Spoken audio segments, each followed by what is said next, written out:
ಇವತ್ತು ಅಪ್ಲೋಡ್ ಮಾಡ್ತಾ ಇರೋದು ಫುಟಿಂಗ್ ಬಗ್ಗೆ ವಿಡಿಯೋ.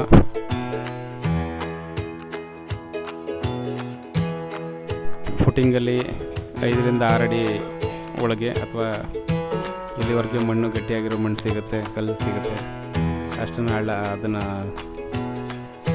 ಡಿಗ್ ಮಾಡಿ ಅದರೊಳಗಡೆ TMT ಮೆಶ್ನ ಕೂರಿಸಿ ಅದ್ರ ಮೇಲ್ಗಡೆ ಕಾಂಕ್ರೀಟ್ ಹಾಕಿ ಅದನ್ನು ಪಿಲ್ಲರ್ನ ಅಲ್ಲಿಂದ ರೈಸ್ ಮಾಡ್ಕೊಂಬರೋದಕ್ಕೆ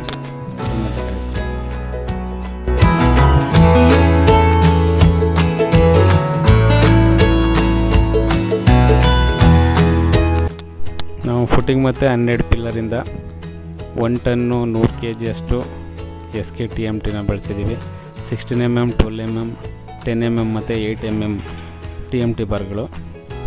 ಆರ್ಕಿಟೆಕ್ಟ್ ಅವರು ಸ್ಟ್ರಕ್ಚರಲ್ ಡಿಸೈನಲ್ಲಿ ಏನು ಮೆನ್ಷನ್ ಮಾಡಿದ್ದಾರೆ ಅದಷ್ಟನ್ನು ಮಾಡ್ತಾಯಿದ್ದೀವಿ. ಯಾಕಂದರೆ ನಾವು ಯಾವುದೋ ಕಾಂಟ್ರಾಕ್ಟ್ ಕೊಟ್ಟಿಲ್ಲ, ಓನಾಗಿ ಲೇಬರ್ ಕಾಂಟ್ರಾಕ್ಟ್ ಹಾಕಿ ನಾವೇ ನಿಂತು ಮಾಡಿಸ್ತಿರೋದ್ರಿಂದ ಆ ಸ್ಟ್ರಕ್ಚರಲ್ ಡಿಸೈನಲ್ಲಿ ಏನಿದೆ ಅದೇ ಪ್ರಕಾರ ಮಾಡಿಸ್ತಾಯಿದ್ದೀವಿ. ಕೆಲವೊಂದು ಕಡೆ ಮಣ್ಣು ಫಿಲ್ ಮಾಡಿ ಲೇಔಟ್ ಮಾಡಿರ್ತಾರೆ, ಅಂಥ ಕಡೆ ಸ್ವಲ್ಪ ಆಳ ತೋರಿಸಿ ಆಳ ಗುಂಡಿ ತೆಗೆದು ಅಲ್ಲಿಂದ ಶುರು ಮಾಡಬೇಕಾಗತ್ತೆ. ಕೆಲವೊಂದು ಕಡೆ ಅಲ್ಲಿ ಭೂಮಿ ಹೆಂಗಿದೆ ಅದೇ ಥರ ಏನು ಚೇಂಜಸ್ ಮಾಡದೆ ಲೇಔಟ್ನ ಮಾಡಿರ್ತಾರೆ. ಅಂಥ ಕಡೆ ಮಣ್ಣು ಗಟ್ಟಿ ಇರುತ್ತೆ, ಅಂಥ ಕಡೆ ತುಂಬ ಆಳ ತೆಗೆಯೋಂಥ ಅವಶ್ಯಕತೆ ಇರಲ್ಲ.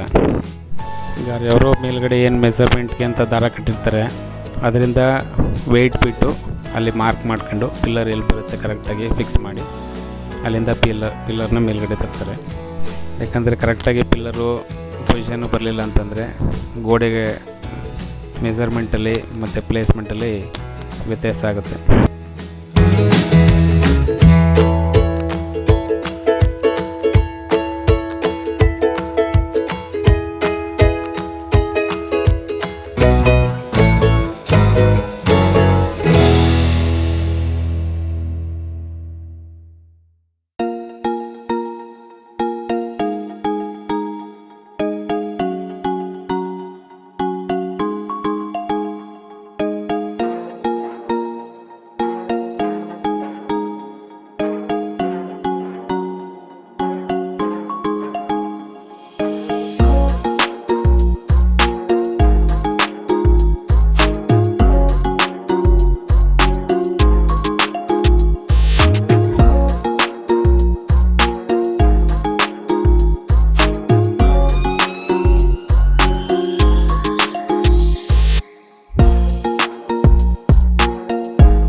ಫುಟಿಂಗ್ನ ಅರ್ಧದಿಂದ 1 ಅಡಿಯಷ್ಟು ಫಿಲ್ ಮಾಡಿದ್ಮೇಲೆ ಅದನ್ನು ಸ್ವಲ್ಪ ದಿನ ಹಂಗೆ ನೀರು ಹಾಕಿ ಕ್ಯೂರಿಂಗ್ಗೆ ಅಂತ ಬಿಡ್ತಾರೆ.